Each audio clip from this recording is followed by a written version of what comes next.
Welcome to Triple F, bringing life to your faith, family, and finance.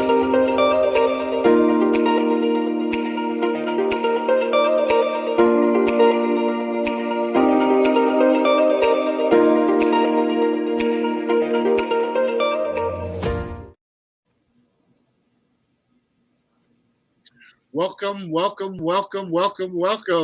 everyone, to our Triple F show. Welcome our Triple F family all across the globe.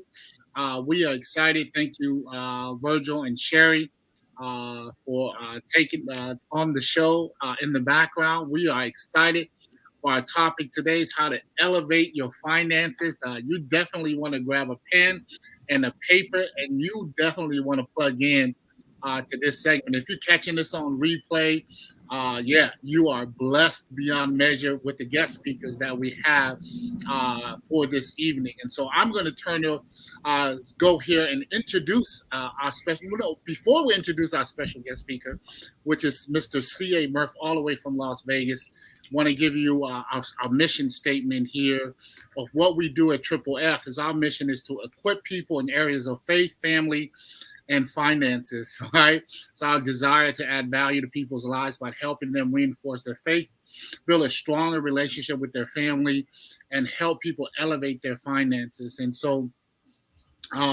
we don't claim to be expert, but we bring people that's been there, they've done it, and also document it so that you'll be able to take 1%. If you can get 1% better every day, out of a whole year, you'll be 365 days better than you were last year as a person. And if you ask me, man, that is an incredible increase when it translates into currency. So with that being said, welcome everyone. We are ready to jump in, introduce our special guest speaker.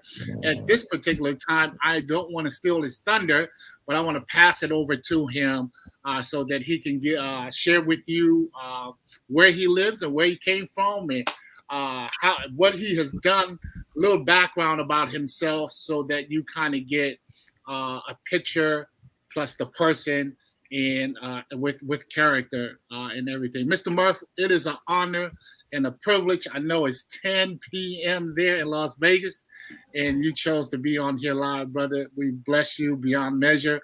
Want to go ahead and turn it over to you so you can introduce yourself to our Triple F family. Absolutely. And you took the words out of my mouth because I'm truly honored to be asked and to be here and to share and just appreciate you, all that you continue to do, the lives that you continue to touch all throughout the nation, and this terrific platform, Triple F of faith, family, and finance. And as I was looking at that and your mission, I'm like, okay, I can't talk about the family because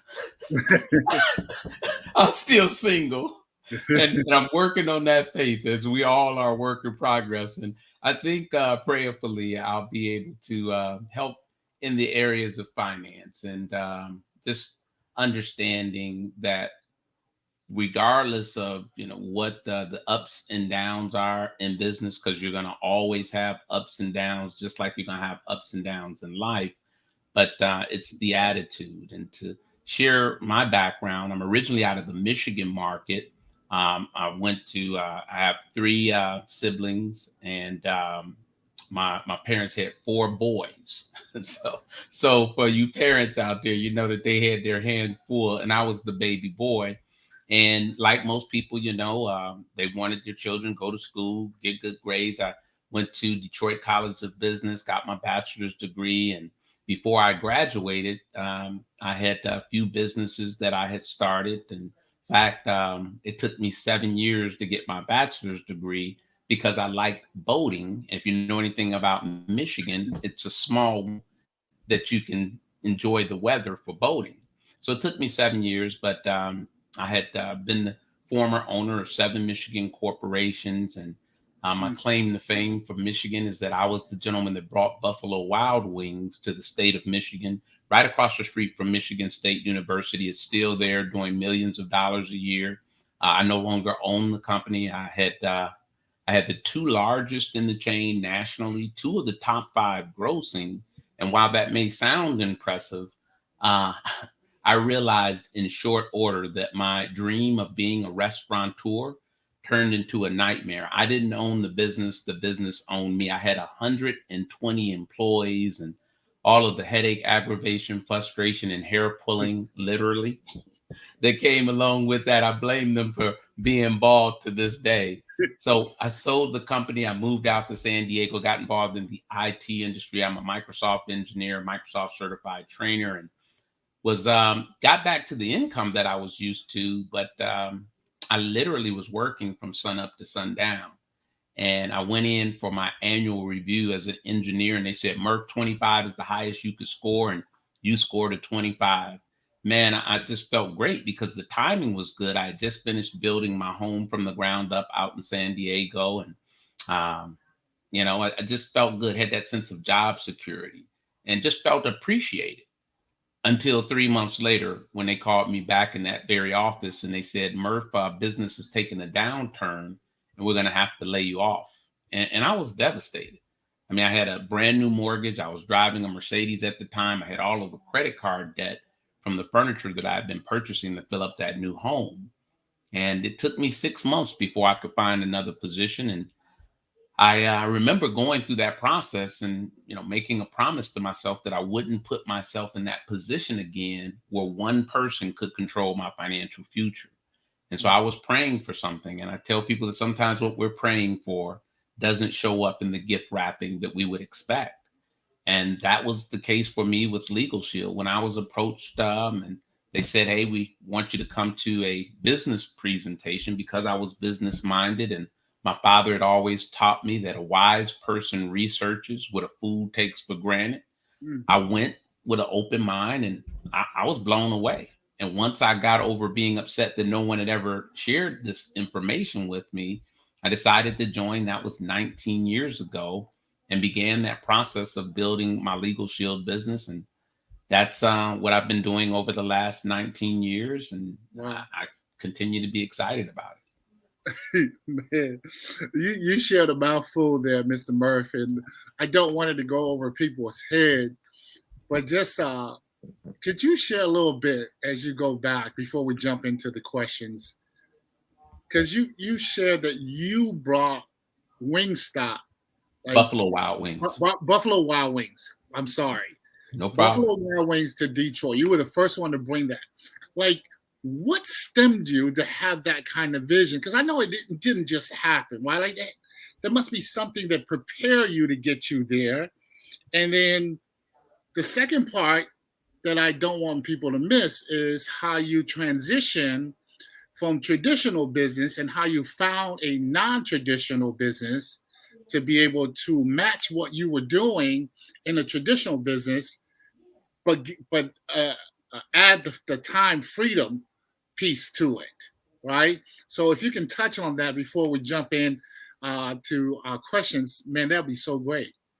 Absolutely. I'm harking to my father. I can remember vividly, and I don't have the best memory, but I can remember my father saying to me at an early age, he said, son, you better make a lot of money, because whatever you do, you have some expensive taste. So I was always driven. And, I thank my parents for their example, because, we had started, you hear Eminem talk about 8 Mile. That's where I was born. And so went from there to, we moved up, and back we were, I guess, considered middle class. On that same street was a judge, the Huxtables, two doctors way back then, two doctors, husband and wife, and what is a middle school principal that was in that area. So I and we worked, as a community, and they did expect us, to continue to progress, because my parents were from down south, Mississippi, and so they instilled the work ethic in me. And I always knew I wanted to be my own boss. That's why I went and got my bachelor's degree in business, but I didn't know what exactly I wanted to do. People I see like that are in junior high school, and they know exactly what they wanted to do. I just knew I wanted to be my own boss. And so I, just built from business to business. And when I saw in Columbus, Ohio, visiting a friend's mother, we went to Buffalo Wild Wings. The place was electric. There was lines everywhere. 6 months later, we went back to a party because he was from Columbus, Ohio. We went to a different place. Buffalo Wild Wings was thriving. And I was the co-founder of the Wayne County Providers Committee at that time that I was visiting there. And we used to go to the Capitol there in Lansing and um, advocate for the clients that I was taking care of in my care as adult foster care owner. And so that's I knew that I needed to get out of that business because some of the politics that were happening. This is when the AIDS epidemic was coming. They wanted us to do more things with less money, and we were already complaining we weren't getting enough. So I was praying for something, looking for something. And as we were driving back the second time, I said, man, we need to do this in Michigan. And there was a lot of obstacles. I was the first Black in East Lansing to have the type of liquor license that I had. I was the first Black in Southfield to have the type of liquor license that I had. So I had to overcome those things, but it was worth the battle. And I just was not going to stop. And then the way that I transitioned is I'll tell the story. You probably haven't heard this story. Well, I have a training that I do called Business 101. And understand that this is all from my perspective, because there are people that have thriving restaurants and they enjoy that energy. And I never want to rain on anybody's parade, but it was just, and you know, I didn't have the skill set then that I have now, nor the associations, but I was managing the best I could. And I had one location that was running very smoothly, and the second wasn't running so smoothly. And I did a meeting with my managers about tardiness and how to give the person a verbal warning, then give them a written warning, and then let them go. And they said that they wouldn't have any employees if they did that. I said, it's because you're not doing that we're having a late problem. Well, the guy came in. I said, hey, listen, I brought my manager over to set the example. I said, listen, you're late today. We're going to have to give you a verbal. If you're late again, we're going to have to write you up. And, you know, just like you want people here when your shift is over, we need you to be here. And without a beat, the guy's name was Mark. He said, well, can you write me up today? Because I'm going to be late tomorrow. That's a true story. That's a true story. And this is what I talk about. The business relationship between the employer and the employee often is a adversarial relationship because the boss is paying just enough so that you don't quit. And the employee is working just hard enough so that they don't get fired.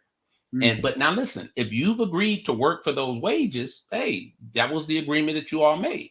But for me, that was my exit strategy. And I knew I needed to sell while it was still viable. And so I sold. And then when I understood our industry, I was sold because I didn't have to deal with employees. I dealt with business partners. And they weren't doing this to make Murff wealthy. They were doing this to build the legacy, much like you have for your children and your children's children. Wow. Wow. That was, I think that you answered question 1 and 2 just with those 2 shares right there. All right, Sherry, let's jump into it. We can go to question 1 here with Mr. Murff. That was fantastic explanation. So what is your business? How long have you been doing this? So my business go, yeah. is Legal Shield, and I've been doing it for 19 years. Wow. So give, for somebody who don't know Legal Shield, maybe give a abbreviated version of what Legal Shield does. Yeah. Well, I mentioned earlier that once someone had shared this information with me about, I went to this meeting and was educated about the services. Once I got over being upset that no one had ever shared it with me, because what they do is take the collective buying power of over 4 million lives that we protect nationwide, and they use that buying power to drive down the cost to access the justice system. No one would argue that attorneys really do charge $300-400 or more per hour, and we're able to give families access for the whole year for what they would pay for 1 hour's worth of the typical attorney's time. And that's, being able to just get the consultation, document review, letter writing, will, living will, healthcare power of attorney, financial power of attorney. All of those are included as a member. And then the 24/7 emergency access. And in my 19 years with this company, I can't think of a period where it's more evident that people need to have this level of access if they're ever in a situation where they're being questioned, detained, arrested, served with the warrant, child protective services shows up. And then we have the best identity theft protection. And, I've been saying that for years, but when you have, Javelin in 2018 saying we're best in class, US News World Reports in 2019 saying we're best in class, 2020, we earned the Cybersecurity Award. We earned it again in 2021, and Forbes just said that we're 5-star best overall rating. So when we can provide those services and feel great that we're helping and empowering people, we can make a living while making a difference. And that's why I'm so passionate about what we do. Man, I don't have anything to add to that. I'm going to leave that one alone because I don't want to mess it up, man. You explained it so well. I wanted to sign that. Realize that. All right, Sherry, we'll go to the next one. Okay. What is the current state of your business now? Like, I know you probably already touched on it a bit, but no. Well, what's interesting, and we have said, as you well know, for a number of years that we do well in good times and bad, and I don't think anyone could deny the devastation that happened during this pandemic. Through no fault of their own, most people found themselves in situations that they never thought that they would be in. You had stores and really institutions that have been around for decades that, couldn't weather that storm. And most companies were just looking to survive. And because of the value proposition that we provide to individuals, to families, our production was up over 50% from the previous year during the pandemic. We help more business owners because we have business plans for business owners that allow for them to be able to get the consultation, document review, letter writing, collection letters, employee handbooks, and those type of things. So we were able to help more businesses than in our 49-year history. And while I'd love to say that my business was up over 50%, like the companies, it wasn't, but it was up. And right now, we've got some serious momentum with everything that the company continues to do to enhance our services that we provide and the technology that we utilize to be able to share that information. So the state of my business continues to go up and to the right. And I'm very pleased that I have partnered with a company that the income we derive is a direct result of the amount of lives that we're able to help power and protect. Amen. No, that's incredible. Takeaway from what you share, because a lot of business did not survive the last 2 years, let alone just 2019 alone, right? And so many people file for unemployment checks that, man, that was like a back order of trying to find a way to feed their family and care for. And so to hear you share that your Legal Shield business, not only the company itself grew 50 to 80% during a pandemic, but your business grew up and into the right as well for what you have invested to in the years, right? Like, so just I think that's some of the things that most people don't understand when they think about the work from home industry, our industry as a direct sales or network marketing. So incredible, incredible share, and also a testimony to you going from traditional business to non-traditional to time freedom and controlling your own destiny. So awesome stuff, man. We'll go to the next question, Sherry. So I know that every person, Mr. Murff, has a defining moment in their book in life that makes them decide. And I know you kind of touch upon a couple of things on how you transition. What has been a defining moment for you that has elevated your game to where it is at today? Would you be able to share a little bit on that? Yeah, and I think I'd have to say that it was twofold. One, from the realization that it's more than just the money. Um, I can distinctly remember, and I'm not a very emotional person, but I was in a grocery store and my phone rang. I answered the phone, and the lady on the phone was crying. She was, "Is this Mr. Murff?" And I'm like, "Yes." And she said, I just called to thank you because without these services, I would not have been able to help my son." And she went on Wow. to elaborate. And I mean, I'm tearing up, even now thinking about that, but certainly at the time. And I was looking for something that would allow for me to continue to have the lifestyle that I wanted, which took finances. So I was really focused on earning the income. And as a byproduct of that, because of the company that I aligned myself with, I received a call like that and understood the magnitude of what we were able to do. So that Mm, was a defining moment.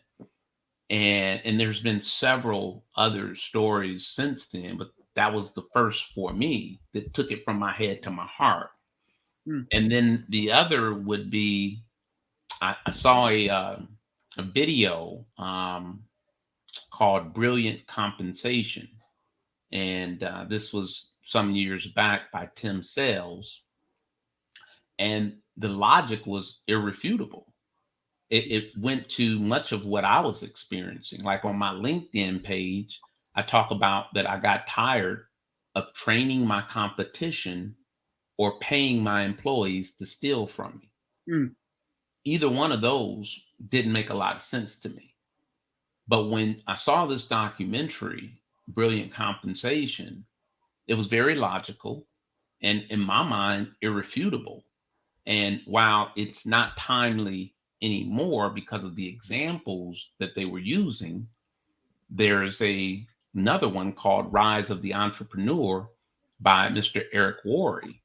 And it touches on much of the same principles, but it's modern day. And so I knew that I was with the right industry. And fortunately, I align myself with the right company because over and above the money, I know that every day while I'm making a living, I can make a difference. And that's in alignment with my principles. Amen. Wow, that's incredible. I think sorry, my getting text messages here on my phone.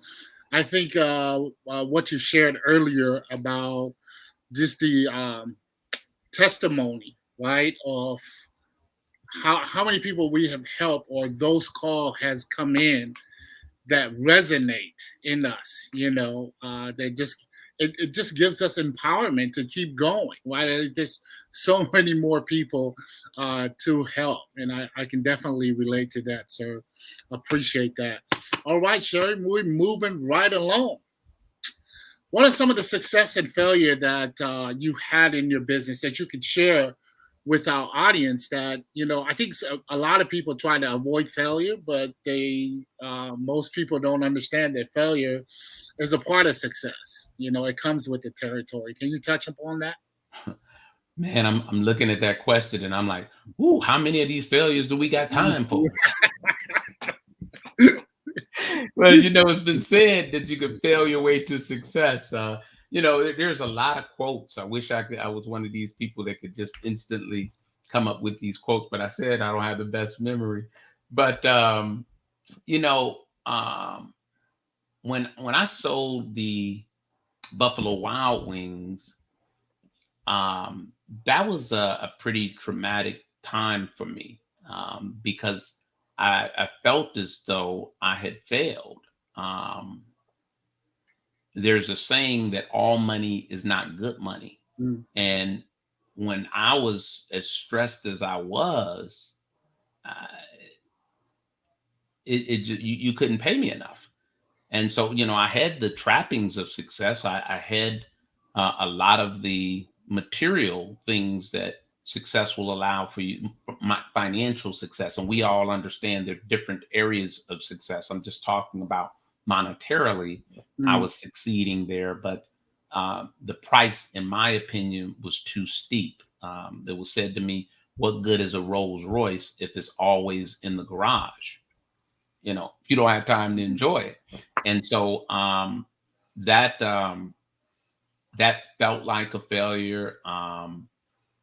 People that have gone through divorce, sloppy divorces, they'll say things like, I wanted to just get out with my sanity. That's Mm. how I felt about that.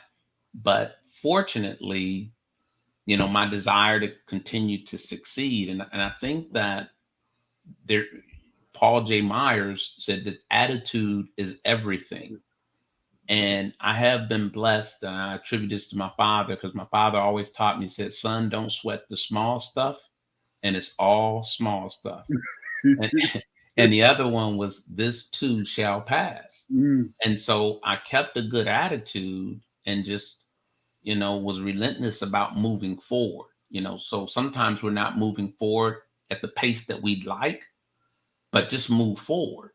And so that felt like a failure, and I overcame that by pivoting to the IT industry that would allow for me, based on my own efforts, to get to six figures and beyond, because I didn't want to work with employees any longer. And then, for time's sake, I'll leave it there because I know that we're going to be wrapping up. Yeah. No, appreciate it, brother. I appreciate your openness and your willingness to share some of the personal challenge. I think people want to do something in their life. They want to start a business. They want to move in a direction of partnership with someone, or even just step out of their comfort zone. But they're so handicapped by their past experience or the failures that they've had prior to, making a decision on stepping out. and listening to you is so empowering because you use it as a stepping stone to go after the next goal. And so yeah, it's so motivating, man. And so I'm sitting here like, man, you should write a book. That's a good story. That's on the horizon, I must say. Yeah, definitely, Mr. Murph. We appreciate the wisdom. We'll go here to the next question, Sherry. So, share with our audience some of the ways that you have overcome the obstacle. I think you're touching on it, a couple of them already, about how you work on personal development and your attitude. But just share a couple of other things that you may use as mechanisms to overcome obstacles. Absolutely. And I know that your viewership consists of many different faiths. Mm-hmm. My thing is, I did a lot of prayer. I continued to pray and ask for guidance. I pride myself on the associations, and through my growth, I've learned to be more open and ask for the help. Sometimes our ego can get in the way of that. And, having the right associations, and the way that you get the right associations, in my opinion, is that you continue to get better yourself, and you'll attract those people into your life. And I talked about, attitude. So between attitude, prayer, and associations, I think that that's the key. And just, I always ask myself, does this move me closer to my goal or further away? And so you have to have a goal, but so does it move me closer to it or further away? And I'm going to do what's necessary to move myself closer to that goal. That's good. That's good. Appreciate that, Mr. Murph. I think we're coming up to the last question, Sherry, right? Yes. What do you think led to success of your business? What do you think that's led to the success of your business? Um,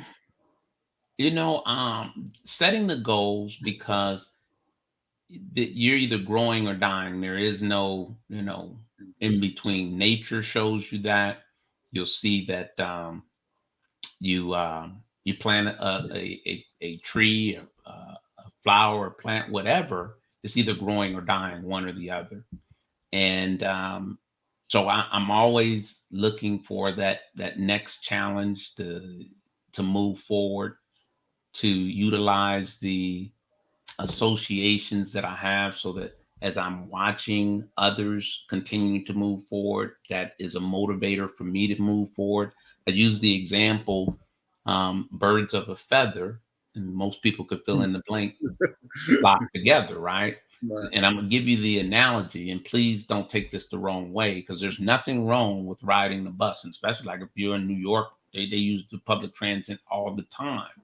But my point is that if everyone that you know that you associate with is taking the bus, the likelihood of you getting a car goes down. Mm, However, if everybody that you associate with drives a car and you're taking the bus, the likelihood of you getting a car goes up exponentially. mm, And that again is a direct reflection of the associations. Just like if you take someone that is born in Tonga, they're going to speak, tongue, right. right? And so then if they come to, the States, so it's those environment, those associations that Mm, are going to attribute. So ask good. yourself, what environments are you allowing yourself to be in? Man, that's whew, this got to be one of the best Oh, financial okay. shows that we have done. No, seriously, because it's practical and people can embrace it. I mean, it's something they can do. They can say, I can do that. Where I think when people speak sometimes about finances, it's so far fetched that people that's looking for something say, man, I don't know if I can do that. You know, and so, Believe me, a lot of the people that you're saying, you can't do that, and you're looking up to them. They said to themselves earlier that they question all of the time. They just do right. it.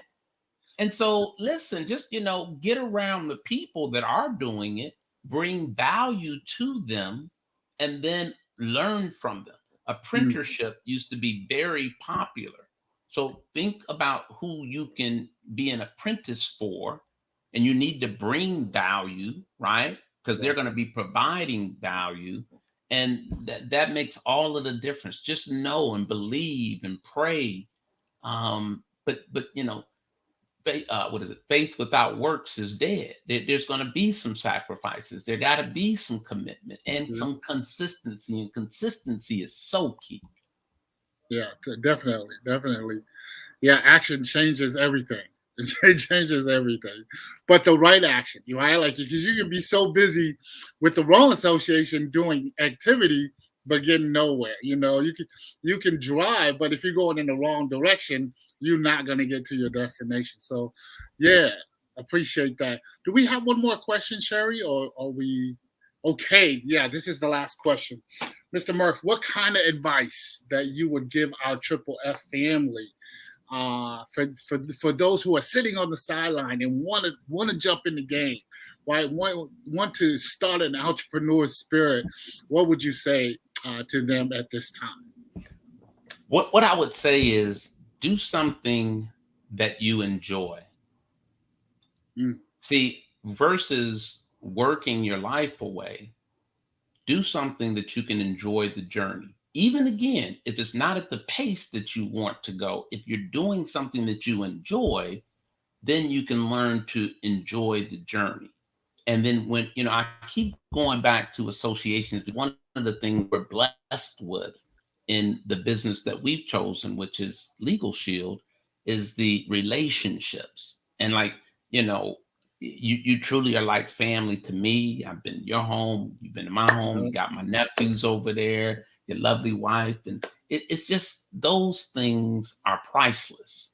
And in fact, speaking of, relationships and family, I got one of my cousins in town. And I think you guys know this young lady.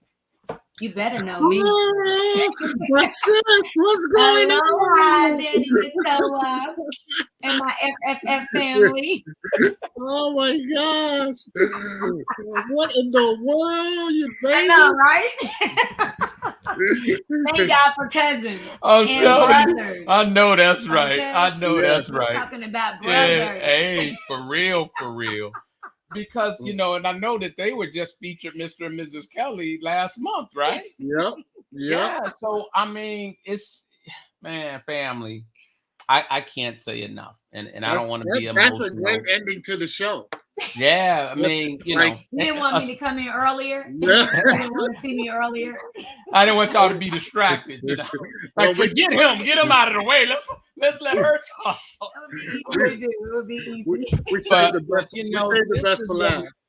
I'm sorry. What was that? We saved the best for last. Oh, I know that's right. But this is why I keep talking about associations. Just to enjoy this time. With my sister here, and just man.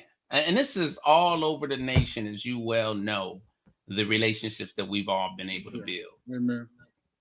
Yeah, for those of you who don't know and watching, Miss Kelly's in Kentucky. Mr. Murff is in Vegas, and I'm over here in Hawaii. But she's not in Kentucky right now. Come on, you telling them that, they're like, wait a minute, what's wrong with my screen? Oh my God. Literally. I had to race back to get in front of the show.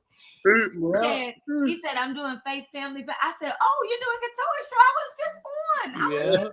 We're going to have plenty of time. But I couldn't have my sister coming in and taking the Uber, not when their brother's in town. So, yeah. That's family right there. Hey. That's how we roll. Yep. That's how we roll. Love you guys. Well, we'll let you go so that you can go enjoy the time. Love you, sis. Safe travels. Love you too. All right. Yeah. God bless you. I must be coming to Hawaii soon. Yes, for sure. When they open up, let's do it. All right. God bless you guys. Love you guys. All right now. All right. Thank you. It has been a pleasure. Thank you. Thank you, sir. We appreciate your time and wisdom. All right, family. Well, that is the end of our Triple F show. We want you to definitely tap in. We have put together our free ebook for you to take advantage actionable steps to increase your faith, your family, and finance. Guys, here's what I do learn, right? 3 birds sitting on a line. One of them decided to fly away. How many birds are there? Still 3, right? Only one decided, but never took action. So I encourage you, subscribe to our book and our ebook, and get that free ebook. So fractional steps that you can take towards your faith, your family, and your finances. And also subscribe to our social media platform at Triple F Family. We are on Instagram, Facebook, and on YouTube as well. We appreciate the support. We love you guys. Thank you so much. And we look forward to catching you on our Takeaway Thursday next week. Aloha.